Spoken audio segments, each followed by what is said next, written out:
Nakaka-relate ako kay James Deacon at sa anak niya. I'll explain why. At sa dulo ng video, sasabihin ko kung bakit hindi nag-i-improve ang kahit anong government office. One word, incentive. Alright, bago natin simulang mag-react to catch up, panoorin natin itong coverage ng TV Patrol sa issue. Isang simple umanong traffic violation, reckless driving na agad. Ito ang isa sa inireklamo ng road safety advocate na si James Deacon sa Land Transportation Office matapos patawan ng nasabing violation ang kanyang anak dahil aniya sa paglipat ng linya sa Skyway Stage 3 noong December 18. Sa isang Facebook post na ngayon nag-viral na, inamin ni Deacon na baguhang driver pa lang ang kanyang 19 na taong gulang na anak.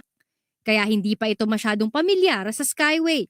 Hindi umano kaagad nakapag-exit sa may Quezon Avenue ang anak kaya tumawid sa double yellow line at hinuli. Pero naniniwala siyang hindi ito katumbas ng reckless driving na maaaring maituring na criminal offense. Paliwanag niya, mabagal lang ang takbo ng kanyang anak. That's what I wanted clarification from the LTO. Will my son have a criminal record for changing lanes? I said, I'm not asking for a padrino. I'm just asking for clarification because this is serious. A little box like that could make the difference between traveling outside the country or not. Gayunpaman, sinabihan pa rin niya ang anak na tanggapin ang pagkakamali. I didn't want to give him a way out. Na signs are confusing. At the end of the day, that's a double yellow line. You have to take the ticket and you just have to go through the process. My son paid the fine, 2,000. Yung double yellow line sa Skyway sa NAIA, kung makikita nyo yun, napakahaba nun. At kung ma-miss mo ito, tameme ka na lang. Wala ka nang malilikuan. Yung iikutan mo para mag-course correct, medyo malayo pa. Kaya hindi ko alam kung anong iniisip ng mga nag-design ng Skyway kung bakit ganun kahaba yung double yellow line na yon. Kapag ma-miss mo yun, committed ka na for many kilometers sa kung saang lane ka nandoon. Hindi ka na pwedeng magpalit ng isip kung saan ka dapat pupunta. Pero noong tutubusin na sana ni Deacon ang nakumpiskang lisensya pagkatapos ng Pasko, sarado ang tanggapan ng LTO. Bumalik sila ng Enero 5 pagkatapos ng sunod-sunod na holiday. Pero sinabihan umano silang lagpas na sila sa 15 araw na binigay sa kanila para tugunan ang violation dahil kasama sa bilang ang mga weekend at holiday. Alright, salamat TV Patrol. And yun yung nakita kong issue dito, especially pagdating sa kalsada. Bihira ka makakita na may mga changes na pabor sa motorista. Every now and then, may mga changes na, in my opinion, nakakatulong sa motorista. Example nito is yung blinking green light. Madami na yan sa Manila. And thank you sa nakaisip niyan. Kasi kapag nakita mo yung yellow, minsan nakakataranta. Magsa-sudden stop ba ako kung malapit na ako sa tatawiran ko? Lalo na kung yung speed mo is medyo alanganin. Kung didiretso ka naman, baka mahuli ka. Kaya very welcome change yung blinking green light. Nagkakaroon ka ng extra layer of warning. Para warning bago yung warning bago mag-stop. Pero bihira ito gawin ng mga government offices natin. Mostly sa kalsada, optimized ito hindi para maging idiot-proof, bagkus ay para mas marami ang magkamali. In my opinion. At sa tagal kong nagdadrive, madaming beses na din akong nahuli. At kapag nahuli ka, talagang wala kang any paliwanag na tatanggapin ng enforcer. Kasi in-expect nila na talagang magkakamali ka sa exact place na kung saan sila nag-aabang na may magkakamali. And sadly, in my observation, hindi nila ginagawa ng paraan na itama ang area. Like, dadagdagan nila ng signs para maiwasan. Kontento na sila sa mga failures ng mga motorista. Ang isang example ko, yung recent kong huli sa Maria Clara Street, Dimasalang intersection sa Manila. So, magle-left sana ako. Galing ako sa Maria Clara Street. Magle-left ako sa Dimasalang. Pero guess what? Nasa middle lane ako. Tatlo yung lanes eh. Yung left, yung middle, tsaka yung right. Sometimes yung left lane medyo may mga nakapark doon.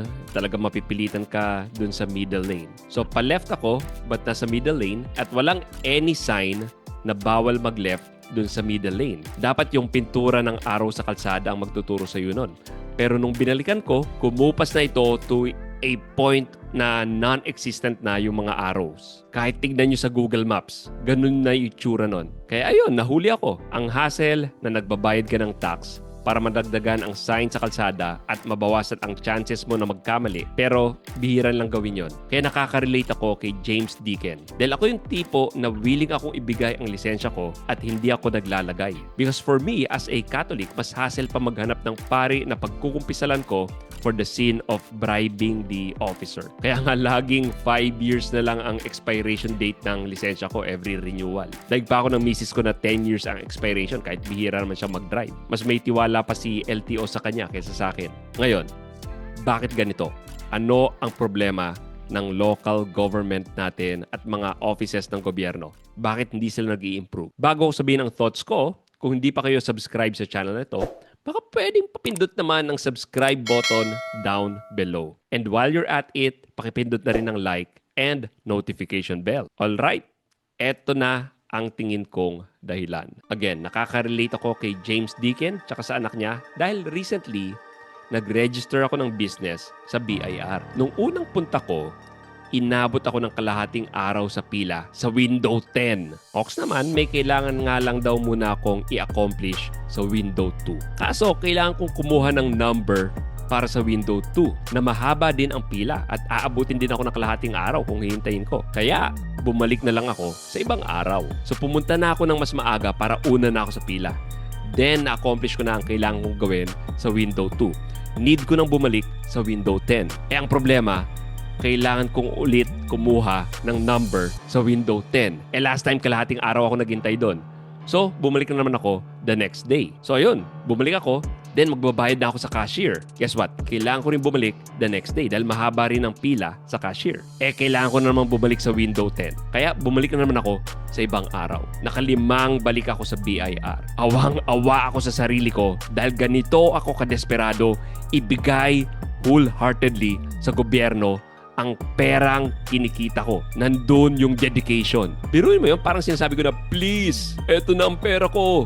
Bakit ba pinapahirapan niyo ako? And yun ang problema sa offices ng pamahalaan natin. Wala namang kasing penalty sa kanila kung hindi sila mag-deliver ng serbisyo nila ng maayos. Thoughts ko lang to opinion ko and observation. Hindi naman kasi ito parang business na kung may magbigay ng 1 star sa Google ay malulugi ang negosyo. Usually, kung swertihin tayo, mape-penalize ang politician. Pero ang mga empleyado, same din naman yung mga yon. Kaya nga sobrang hanga ako kung ang government employee or office, ginagalingan nila ang trabaho nila at ini-improve ang sistema. Kasi ang government, hindi ito malulugi kahit pangit ang sistema.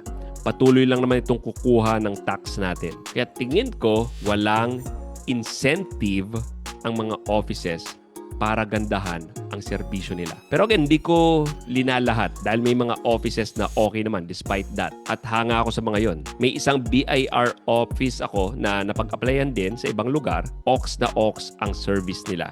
And pansin ko dito sa isang BIR office na ito na may feedback form sila. Talagang committed silang mapaayos ang serbisyo. Sana all. Kayo, ano tingin nyo?